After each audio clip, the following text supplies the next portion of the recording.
नमस्कार, मेरा नाम डॉक्टर प्रदीप कुमार सिंघल। मैं संस्कृति संज्ञान संस्था का अध्यक्ष हूँ और हमारी संस्था अपने जो सनातन समाज में हमारी सनातन संस्कृति और धर्म में जो आस्था कम हो रही है उसको पुनर्स्थापित एवं पुनर्जीवित करने के लिए कार्य कर रही है। आज ये हमारा सौभाग्य है कि आदरणीय श्री ब्रह्म रत्न अग्रवाल जी जो यूएसए फ्लोरिडा में रहते हैं, दिल्ली में हमारे मेहमान हैं।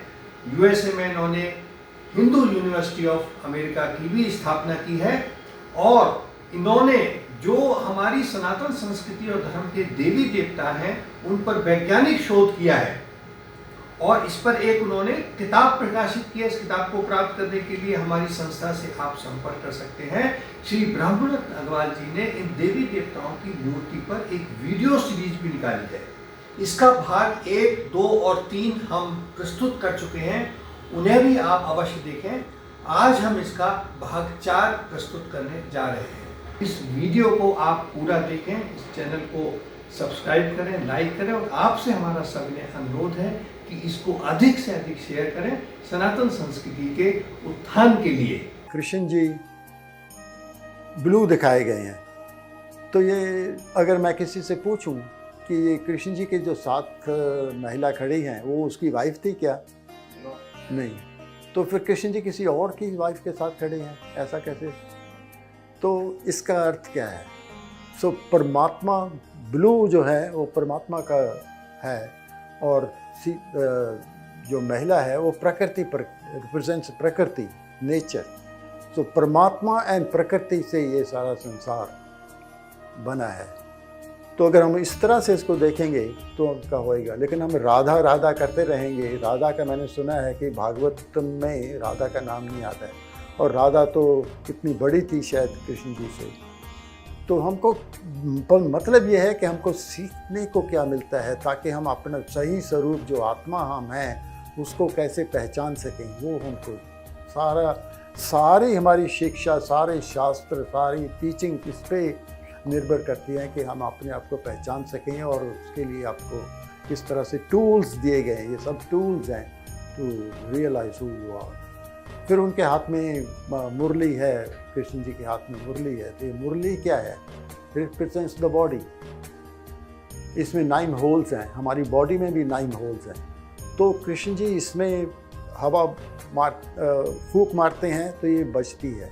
इसी तरह से हमारी ये शरीर भी जो है आत्मा जो चाहे वो कर सकता है। आत्मा अगर नहीं है तो ये बॉडी काम नहीं करेगी। तो इसी तरह से मुरली का अपना कोई साउंड नहीं है, वो बजाते हैं तो बजती है, फूंक मारते हैं तो आवाज़ निकलती है। फिर ये गाय, एक पशु भगवान के साथ क्यों खड़े हैं? गाय पशु है ना आफ्टर ऑल, तो ये भगवान के साथ क्यों खड़े हैं? तो इमाम को मैंने बताया कि guy is the only creature, दुनिया में एक ही ऐसा क्रीचर है कि जो सारा दिन वो खाना खाती है, चरती है और सारा दिन खाने के बाद इसकी बॉडी से जो भी निकलता है वो यूज़फुल है। मिल्क, गोबर एंड इवन यूरिन, उससे मेडिसिन बनती है। तो अपने लिए तो कुछ भी नहीं है वो करती, सारा दिन वो आपके लिए, सेवा के लिए अपना सारा जीवन सुख करती है। और मैंने ये भी सुना है कि उसकी हाथ पे, उसकी बॉडी पे आप हाथ फेरो तो आपकी स्किन ठीक हो जाता है और उसको आप हाथ से कुछ खिलाओ तो उसकी जो जीभ है उससे टच करेगी आपकी ये हाथ को तो उससे वो ठीक हो जाती। तो उसका सारा शरीर जो है वो उपयोगी है। तो इसलिए वो उसको कृष्ण जी के साथ दिखाया गया है कि ये भी एक गॉडेस की तरह है, माता की तरह। इसको गौ माता हम कहते हैं। जैसे मदर हमारे घरों में कैसे होती है, खाना सुबह से लेके 5 बजे से लेके सारा दिन 10 बजे तक काम करती है और खाना वगैरह बनाती है। और कई दफ़ा हमारी जो हालत रही है कि खाने को नहीं होता तो माँ कहती है नहीं बेटा मैंने तो खा लिया, तुम खा लो। जैसे विवेकानंद की कहानी आती है कि विवेकानंद के घर में काफ़ी गरीबी थी और वो जाते थे घर, माँ को कहते थे माँ मैं तो खा के आए, तुम खा लो। माँ ने भी खाया नहीं है, वो कहते नहीं बेटा मैंने तो खा लिया, तुम खा लो। तो माँ क्या चीज़ है इसकी तुलना गौ माता से की गई। तो सारे अगेन कमिंग बैक टू कि ये सारी मूर्तियाँ जो हैं उसका एक जीने मैसेजेस हैं, और हमारे जीवन में किस तरह से हमारे मन को कंट्रोल करते हुए हमको अपनी आत्मा को पहचानना है, वो इसका उद्देश्य है। अब ये पिक्चर क्या है? घोड़े हैं। जैसे मैंने कहा कि ये हिस्ट्री है, ठीक है, लेकिन हमको अपने जीवन में कुछ सीखने को है, तो वो क्या है? तो ये जो अपना घोड़े जो हैं, ये क्या रिप्रेजेंट करते हैं, क्या सीखने को मिलता है हमको? तो ये इंद्रियां हैं हमारी। तो इंद्रियां हमारी भागती रहती हैं इधर उधर, आंखें उधर भाग रही हैं, कान इधर जा रहे हैं, स्मेल के लिए आदमी करता है। तो पांचों इंद्रियां अगर सिंक्रोनाइज नहीं है, वो अपनी अपनी भाग रही हैं, तो कुछ अचीव नहीं होगा। तो इसलिए उसका लगाम क्या है? लगाम इंद्रियों को कंट्रोल करता है। तो लगाम मन का प्रतीक है कि मन इंद्रियों को कंट्रोल करता है कि भाई उधर नहीं देखना, जो हमारा लक्ष्य है, जो काम है, जो भी हम है, उसकी तरफ पूरा ध्यान, सारी इंद्रियां उसकी तरफ करें, ध्यान करें। और लगाम जो है, जैसे मन का प्रतीक है, वो कृष्ण जी के हाथ में है। ऐसे ही बुद्धि, ऐसी स्पिरिचुअल बुद्धि के हाथ में लगाम है। मन का कंट्रोल किसके हाथ में है? ऐसी बुद्धि जो स्पिरिचुअल है। और रथ जो है वो सारा बॉडी का प्रतीक है। और अपने अर्जुन इसमें मन, अपना आत्मा का प्रतीक है कि ही डिसाइड क्या करना है, क्या नहीं करना। और बाकी सारे इंस्ट्रूमेंट्स हैं जिसको वो ओबे करते हैं।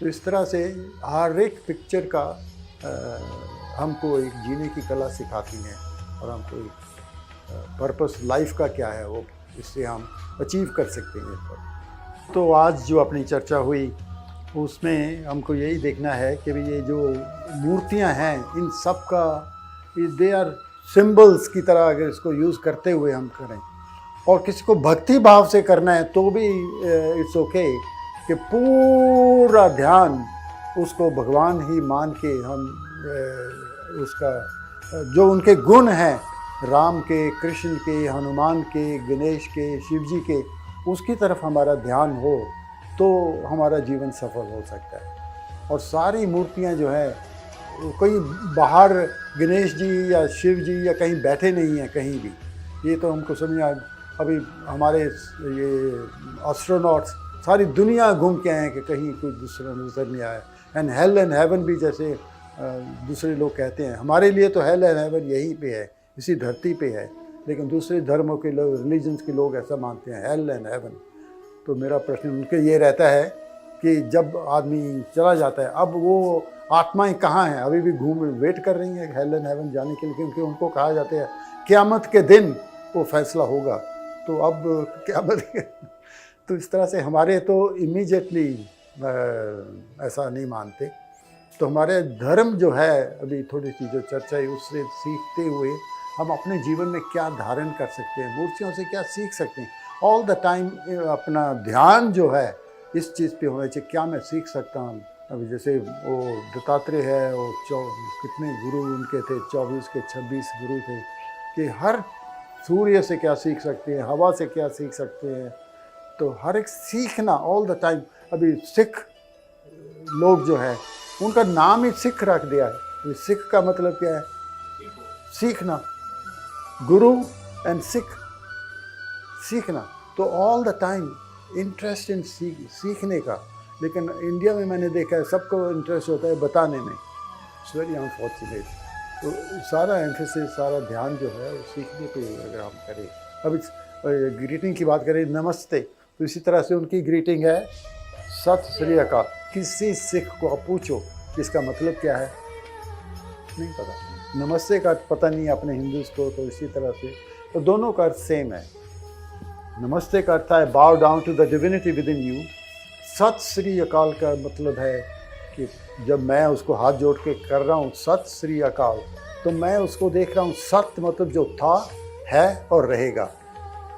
अकाल मतलब बियॉन्ड टाइम, बियॉन्ड डेथ।